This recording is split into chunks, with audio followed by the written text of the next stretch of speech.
안녕하세요. 사연TV입니다. 오늘 사연은 76세 할머니가 자식들을 테스트한 충격적인 이야기입니다. 이야기의 주인공은 서울 강동구에 사는 76세 이정숙 할머니입니다. 정숙 할머니는 5년 전 남편을 여의고 혼자 살고 있었습니다. 강동구 아파트 한 채와 예금 5억 원이 있었습니다. 평생 모은 재산이었습니다.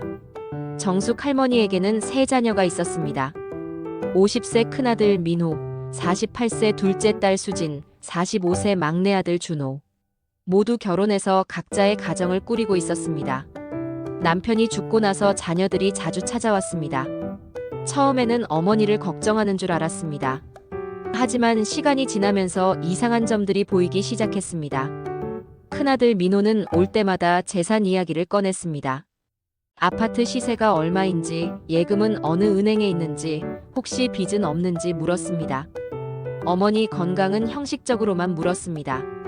둘째 딸 수지는 요양원 팜플렛을 가져왔습니다.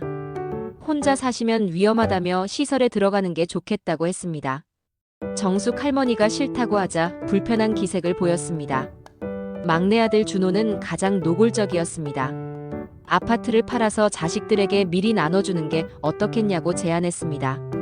상속세 아낄 수 있다는 이유였습니다. 정숙 할머니는 씁쓸했습니다. 자식들이 자신을 걱정하는 게 아니라 재산을 걱정하고 있다는 걸 알았습니다. 어느 날 정숙 할머니는 결심했습니다.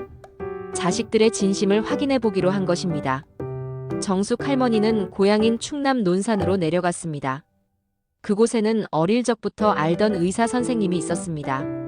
72세 김 원장님은 정숙 할머니 아버지와 친구였고 정숙 할머니를 어릴 때부터 봐왔습니다. 정숙 할머니는 김 원장님께 자신의 계획을 설명했습니다. 자식들이 자신의 재산만 노리는 것 같아 테스트하고 싶다고 털어놨습니다. 김 원장님은 한참을 고민했습니다. 공식적인 가짜 진단서는 의료법 위반이라 쓸 수 없었습니다. 하지만 정숙 할머니의 사정을 듣고 나니 도와주고 싶었습니다. 결국 김 원장님은 절충안을 제시했습니다. 실제로 치매 검사를 하되 구두로 치매 초기 증상이 의심된다고 말해주기로 했습니다. 공식 진단서는 쓰지 않되 병원을 다녀왔다는 것만 사실로 만들어주기로 한 것입니다. 일주일 후 정숙 할머니는 세 자녀를 집으로 불렀습니다. 자녀들이 모이자 정숙 할머니는 심각한 표정으로 말했습니다. 병원에 다녀왔는데 치매 진단을 받았다고 했습니다. 세 자녀는 놀란 표정을 지었습니다. 하지만 정숙 할머니의 눈에는 그것이 걱정이 아닌 다른 감정으로 보였습니다. 정숙 할머니는 연기를 시작했습니다. 가끔 말을 더듬고 자녀들 이름을 헷갈리는 척했습니다. 조금 전에 한 말을 잊어버린 척도 했습니다.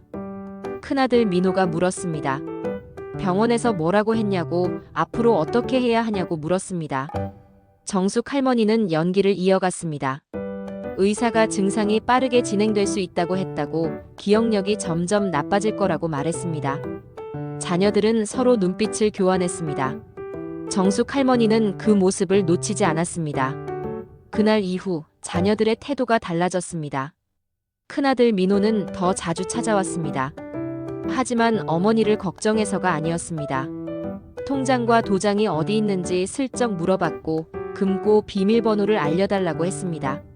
정숙 할머니는 치매 환자처럼 행동했습니다.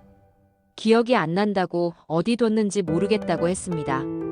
민호는 어머니 방을 뒤지기 시작했습니다. 정숙 할머니가 잠든 척하는 사이 서랍을 열어보고 옷장을 뒤졌습니다. CCTV에 모든 게 찍히고 있었습니다. 둘째 딸 수지는 본격적으로 요양원을 알아보기 시작했습니다. 정숙 할머니 몰래 상담을 받고 입소 날짜까지 잡았습니다. 수지는 동생들에게 전화했습니다. 정숙 할머니는 다른 방에서 몰래 녹음하고 있었습니다. 수진이 말했습니다.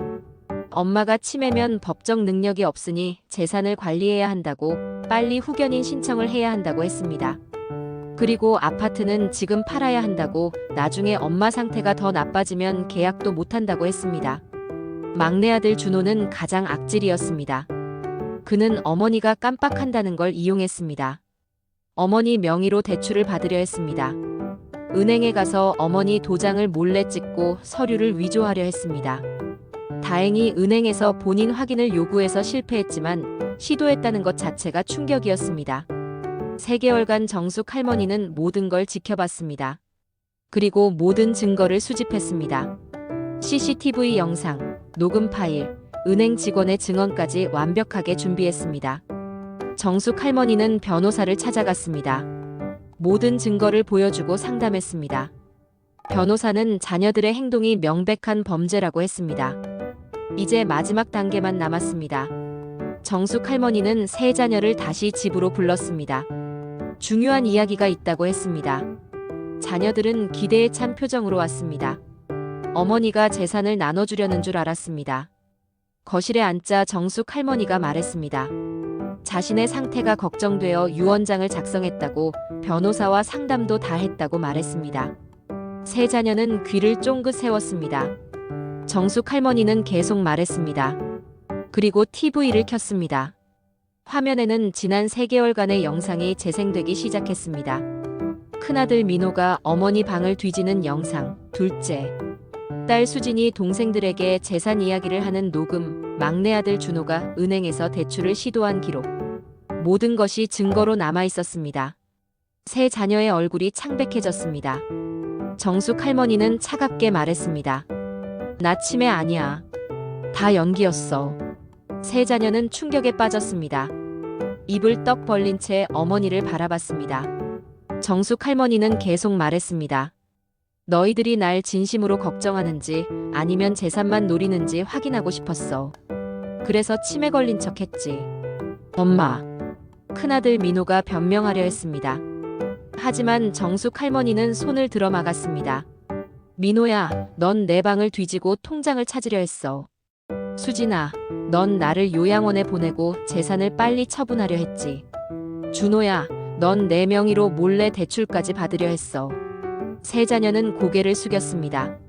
정숙 할머니는 봉투 하나를 꺼냈습니다. 유언장이었습니다. 이게 내 유언장이야. 변호사 입회하에 작성했어. 봉투를 열어 내용을 읽었습니다. 아파트와 예금 5억, 총 재산은 전액 사회에 기부한다. 세 자녀에게는 각각 1원씩 지급한다.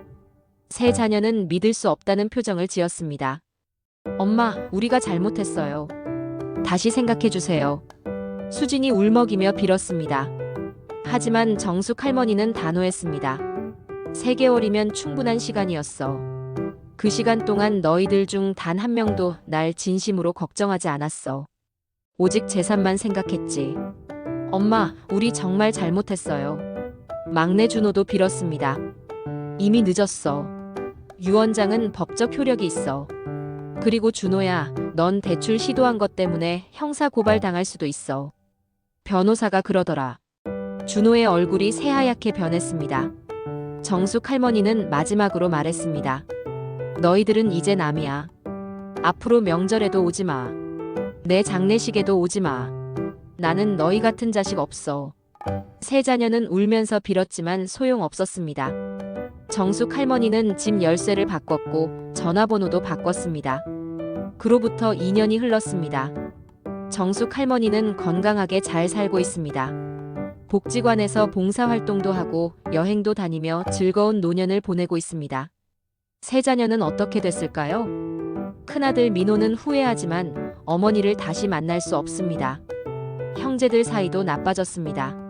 서로 재산을 못 받은 걸 탓하며 연락을 끊었습니다. 둘째 딸 수진도 마찬가지입니다. 친구들에게 어머니와 연 끊은 이야기가 알려지면서 손가락질을 받았습니다. 막내 아들 준호는 은행 대출 시도 건으로 경찰 조사를 받았습니다. 기소는 면했지만 전과 기록에 남을 뻔했습니다. 세 자녀는 가끔 어머니 집 앞을 서성이지만 초인종을 누를 용기가 없습니다. 정숙 할머니는 이따금 창문 너머로 자녀들을 봅니다. 하지만 문을 열어주지 않습니다. 이미 끝난 관계입니다. 여러분, 부모의 재산은 부모 것입니다. 자식이라고 해서 그것을 당연하게 받을 권리는 없습니다. 부모를 진심으로 사랑하고 존중해야 합니다. 오늘 이야기의 세 자녀는 어머니가 치매 걸렸다는 소식에 걱정이 아닌 재산 걱정을 먼저 했습니다. 그 순간 그들은 자녀로서의 자격을 잃었습니다. 정숙 할머니는 치매 연기로 자녀들의 민낯을 확인했습니다. 그리고 과감하게 인연을 끊었습니다. 76세에도 새로운 선택을 할 수 있습니다.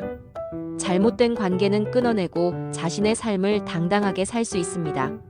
만약 여러분의 자녀가 여러분의 재산만 걱정한다면 오늘 이야기를 함께 보여주세요. 그리고 진심으로 물어보세요. 너는 나를 사랑하니? 아니면 내 재산을 사랑하니? 사연TV였습니다. 구독과 좋아요, 알림 설정 부탁드립니다. 다음 이야기로 또 찾아뵙겠습니다.